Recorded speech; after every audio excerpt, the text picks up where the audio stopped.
I hope you guys don't mind. Cat will be... Cat, you have anything to say?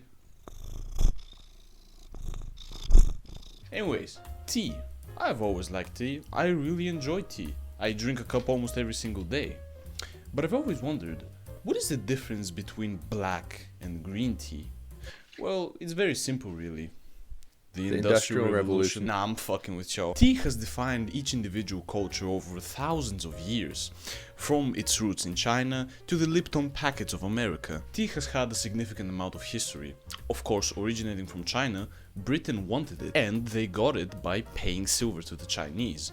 Until one day they said, fuck you, and started sending opium instead. The Chinese didn't really like it, and at some point they decided to retaliate. How did they do that? They started to burn the opium and the ships and attack them. The British did not like that, and they went to war. Of course, the British won and said fuck you, and sent a little motherfucker to steal a bunch of trees to import them to India, which, surprise surprise, the British controlled at the time. And that's how tea was industrialized by the British again. Cut back to today, and each country has their own unique tea and the preparation of thereof.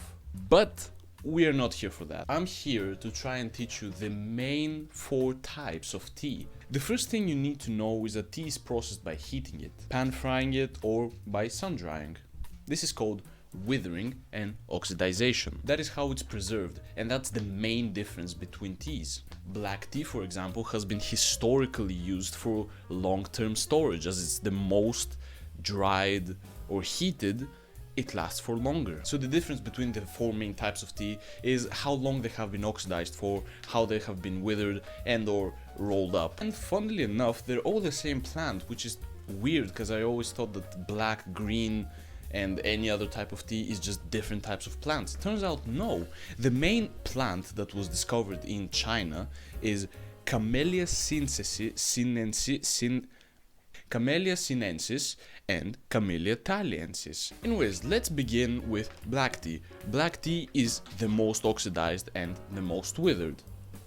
Pretty simple. White tea, which I didn't even know it exists until very recently. White tea is minimally processed and uses younger leaves.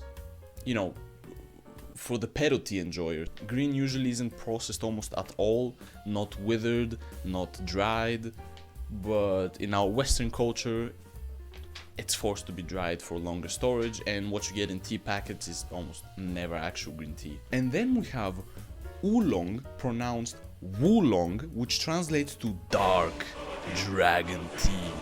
It's sun-dried and twisted, and the percentages at which it is sun-dried is between 8 and 75%. What about yellow tea? Oh no, I'm not gonna be talking about yellow tea, and I'm not even gonna try it. It's way too expensive for my tax bracket. Anyways, now that we have seen all the main differences between the teas, let's go and try them.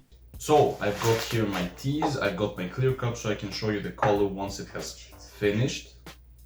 We're gonna begin with black tea. Here you can see how the tea is almost completely dry. This is the green tea. Okay, so now I'm gonna look at the white tea. It smells extraordinarily fresh. This is the white tea. And as you can see, it is one of the most unoxidized ones. And here we have oolong, which I didn't know it existed. The oolong tea doesn't smell specifically of anything. It smells the least out of all of them. Anyways, I'm gonna boil each one of the teas one after another, and then I'm gonna show you the color in the cup, and I'm gonna try it and tell you my opinion of it. I forgot to record me pouring. Anyway, so as you can see, the color has a nice golden yellow brownish color, which is why it was confusing for me as a child why it was called black tea when it's not black. It is said that at first tea was used as food. They would soak it and eat it as vegetables, because of a myth of a Chinese guy that had eaten poisons and got himself sick, and suddenly a tea leaf of the Camellia sinopsis leaf fell into his mouth and it cured his illness, which is bullshit. Tea is water and leaves. This thing cannot heal anything. It gives you caffeine at best and maybe clears a headache after you've been drinking all night. I've heard somewhere that in China they would use cups without any handles on them so that they would know when the tea is ready to drink, because if the cup itself was too hot to hold, then the tea itself would be too hot to drink, which is kind of smart, but at the same time I'd rather huffusha until I can drink it.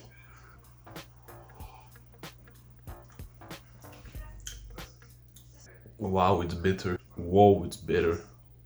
To all the tea snobs out there, please don't kill me. I like my tea with honey and sugar, so I can't really tell if it's good or not. I can just taste the bitterness. I'm gonna add some water. Maybe I put too many leaves now. I diluted it a bit. I don't know exactly what's the correct color.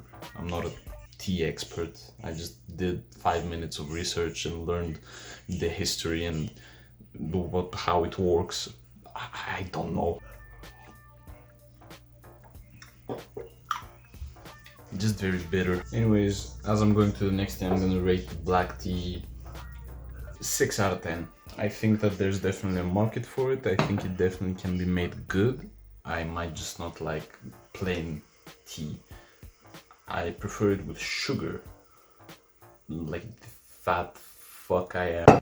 This smells a lot stronger than the other one. As you can see, it's a lot lighter of a color, but the smell is insanely unpleasant. Did I do it wrong? The tea inside smells good. This doesn't. This smells almost burned. I don't hate the flavor. I hate the bitterness. It tastes exactly like the black one, but a bit fresher per se, which kind of makes sense because green tea is less processed than black tea, but that's all I can say. Which I'm kind of excited for the white tea now, because that's the least processed here, so that might taste a lot better. I need sugar to this, bro. Anyways, I give green tea a 7.5 out of 10 just because I like the fresher flavor of the synopsis, I don't remember how it's called.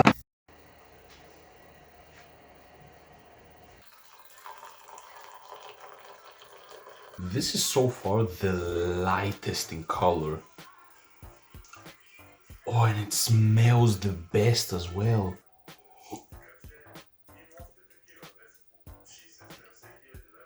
Whoa. Okay, let me explain for you. This actually tastes like the leaves. This actually tastes really fucking good. The bitterness is very light to the point that I actually enjoy the flavor. I'm giving this an 8.7 out of 10. I don't think the oolong can beat it. Anyways, I'm brewing the oolong tea now. Surprisingly, this one is really light in color. I might have not put enough in, but the smell is really strong, so I think it's enough. Anyways, cheers. Bottoms up.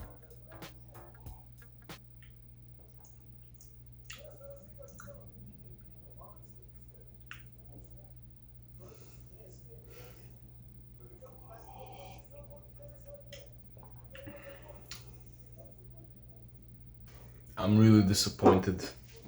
In conclusion, just drink the tea you like the way you like it. If you want something a bit more bitter and ground tasting, like you're drinking dirt, get more oxidized tea, which means oolong or black. If you want a more rich flavor from the tea leaf itself, get yourself some white tea, especially some white tea, or normal green tea. Check on how oxidized it is, because even the green tea I got and the white tea I got were both oxidized, and make sure it's as fresh as possible and don't put it in the sun, because that will oxidize it further and dry it up further, which will make the taste more bitter. But if you want long lasting tea, get black. Anyways, oolong, 5 out of 10. Even though I didn't like it, it's at the end of the day, it's tea. It automatically gets a 4 as tea. So, anyways, guys, I hope you enjoyed the video. Please like and subscribe, and I'll make sure to see you on the next one, where I will be trying different types of blood.